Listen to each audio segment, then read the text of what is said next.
Assalamualaikum warahmatullahi wabarakatuh. Perkenalkan, nama saya Febriat Niko, peserta Latsar CPNS tahun 2021 PPSDM Regional Yogyakarta. Hari ini saya akan mewawancara seorang tokoh masyarakat.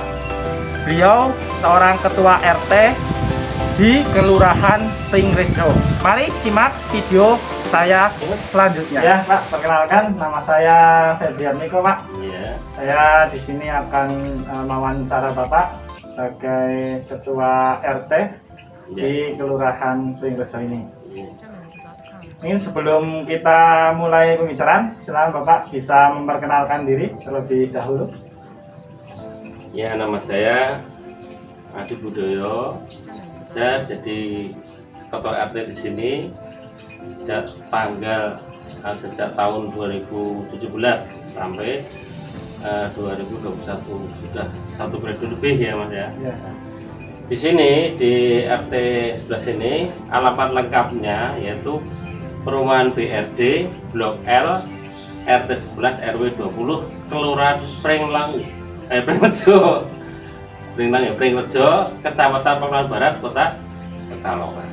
Saya ingin bertanya, tugas-tugas jadi ketua RT itu sebenarnya apa saja sih, Pak? Tugas seorang RT yaitu simpel sekali, itu melayani masyarakat. Melayani masyarakat dalam bidang apa saja, Mas. Ya, terus Melayaninya itu dalam bentuk apa, Pak? Misalnya. ya gini, melayani dalam bentuk fisik bisa, kemudian berupa nasihat-nasihat kepada warga yang membutuhkan. Misalnya di dalam warga sini kan banyak sekali masalah-masalah yang dihadapi oleh warga. Tentunya contohnya masalah keluarga, antara keluarga yang satu dengan yang lain kadang ada masalah yang mungkin pergaulannya atau hubungannya antara yang walaupun tangga sedekat saja itu juga ada masalah. Nanti kalau ada masalah dia lari ke sini.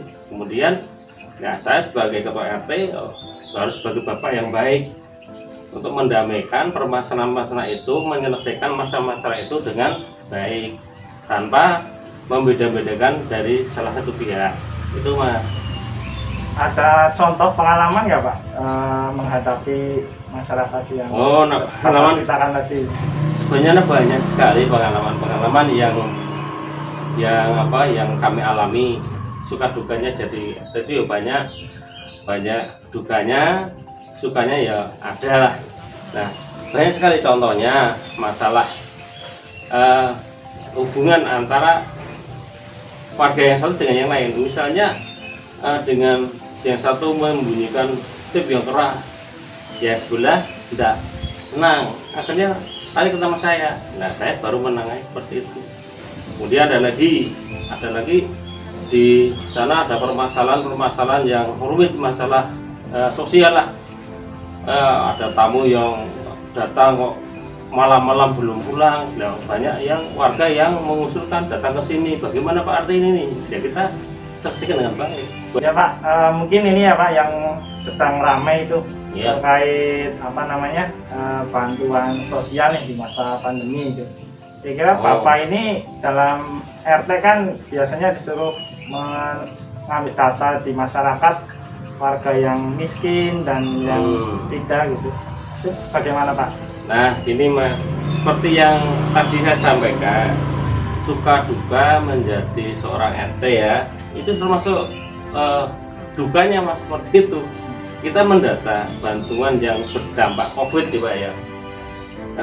Dari data yang saya sampaikan, saya itu semuanya saya data semua di warga saya, kecuali pegawai negeri, ABRI, polisi dan BUMN itu tidak boleh.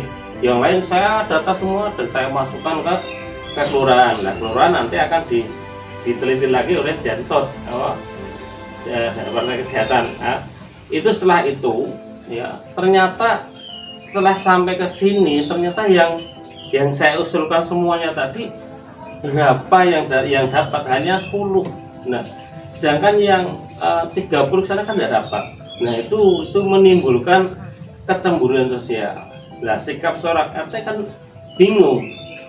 Dipaido oleh warganya, gimana Pak RT, kok saya yang itu dapat, kok sini enggak, sini dapat 300.000, ini 600.000, kok sini tidak. Ya saya harus menjelaskan bagaimana. Ya saya jelaskan, saya beri pengertian. Data semua sudah saya sampaikan ke kelurahan.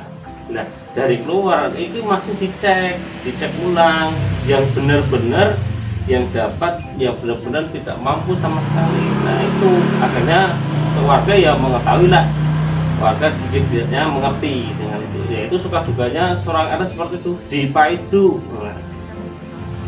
Ya, kemudian selanjutnya Pak, kira-kira selama Bapak jadi RT itu ada nggak program yang langsung mengena gitu untuk masyarakat Bapak? Oh ya, ini Mas. Untuk RT, program RT itu yang pertama adalah, nah saya ini adalah program yang sangat pokok sekali, urgent sekali. Satu mengenai jalan ya. Yang kedua mengenai perairan, nah, sanitasi air. Nah, jalan sampai sekarang itu di RT 11 ini dekat kali itu kan masih berupa batu-batu, belum aspal. Itu sudah saya ajukan ke kelurahan melalui Muslimbang, sudah di rembuk di Muslimbang, itu sudah kita ranking ketiga mau dicor ya. Nah tapi setelah tahun 2021 jatahnya mau dicor, ternyata dana itu sudah habis karena dipakai untuk penanggulangan COVID. Nah diundur tanggal tahun 2022. Nah itu rencana kalau dana itu ada, nah itu baru bisa dilaksanakan untuk pengecoran itu. Yang kedua, saya mau program untuk saluran air. Nah itu penting sekali. Kenapa? Karena di perumahan BRD ini itu rawan banjir. Karena apa? Karena letak perumahan dengan kali itu kalau pas waktu hujan airnya lebih tinggi daripada perumahan, sehingga dari kali itu akhirnya mengalir ke perumahan, sehingga saya memperbaiki saluran air, kemudian saya buat pintu. Nah setelah pintu semua air dari kali satu tutup, kemudian saya buat penyedot. Nah di sini saya rebut dengan warga mau membeli pompa air untuk penyedot air itu di waktu hujan, biar tidak banjir. Tapi sebelum itu saya mencoba dulu, saya melobi ke DPU di sana dengan membuat proposal, dengan memfoto tempat-tempat yang rawan banjir ya. Saya foto, alhamdulillah kemarin di ACC dan alhamdulillah bantuan itu sudah saya dan sudah kemarin saya ambil. Kemarin saya ambil berupa mesin pompa penyedot itu dengan diameter selangnya itu 4 dim, besar sekali. Nah tinggal nanti itu tempatnya sudah saya buat pintunya, tinggal nanti kalau banjir tinggal kita operasikan. Sudah satu yang sudah tercapai, cuman jalan yang belum. Nanti kalau untuk lingkungan setempat di sini masalah untuk keindahan dan itu belakangan, seperti yang pokok-pokok sudah teratasi. Itu Mas. Ya berarti dari dua program tadi ya, berarti satu sudah dikatakan berhasil, sehingga nanti di musim penghujan pompa yang sudah didapatkan itu bisa digunakan ya. Oke, ya. Berarti untuk yang bantuan pengecoran jalan ini tinggal menunggu kebijakan dari atas Pak? Oh enggak, bukan masalah kebijakan, itu sudah ada deadline-nya Pak. Sudah. Saya itu kan ranking 3, nanti kalau sudah masuk tinggal nunggu dananya, dana dari bantuan kelurahan, Bandes. Nanti kalau memang sudah ada ya itu tinggal diukur, ya tinggal ketor pelaksanaan. Sudah direncanakan, sudah saya urutan ketiga dari musyawarah Muslimbang itu di kecamatan atau di kelurahan sudah urutan ketiga, tinggal penyelesaian. Ya, terima kasih Pak Adi. Ya, terakhir Pak dari saya. Oke. Pesan dan kesan Bapak ya pada saya ini yang anak muda, anak milenial itu bagaimana Pak? Iya, gini ya Mas. Panjenengan namanya siapa? Mas Febi ya, Mas Febi. Pesan saya itu hanya simpel Mas. Jadilah orang yang berguna. jadilah orang yang berguna dimanapun kalian berada. Jangan jadilah orang yang jadi orang yang merugikan orang lain. Jangan. Jadi orang yang berguna itu dimanapun jangan digunakan. Oh, ada Pak Miko, aku minta tolong ini, bisa. Oh Pak Anu ini bisa. Jadi orang yang berguna. Dan jadi orang jangan sombong. Hidup yang sederhana, yang istilahnya bergaul dengan siapa saja monggo, tapi itu jangan sekali-kali menjadi orang yang tidak berguna. Itu ya pesan saya. Terima kasih Pak Adi atas kesempatannya saya bisa mewawancarai Pak Adi sebagai ketua RT. Ya, setelah tadi saya melakukan wawancara dengan ketua RT 11 RW 20 Kelurahan Pingrejo, Kota Pekalongan. Dari hasil yang dapat saya simpulkan sesuai dengan nilai-nilai aneka, akuntabilitas, nasionalisme, etika publik, komitmen mutu, dan anti korupsi. Dari akuntabilitas ya, nilai dasar yang dimiliki oleh ketua RT Pak Adi. Yang pertama nilai tanggung jawab dan kepemimpinan ya. Bagaimana dia sebagai RT harus mengemban amanah, bertanggung jawab dan memimpin masyarakat desanya. Kemudian yang kedua, nasionalisme ya. Pak RT dapat mengamalkan nilai-nilai sila Pancasila yang kedua, yaitu kemanusiaan yang adil dan beradab. Bagaimana ketika ada masalah sosial di desanya, beliau dengan tegas memberikan solusi kepada warga yang bermasalah.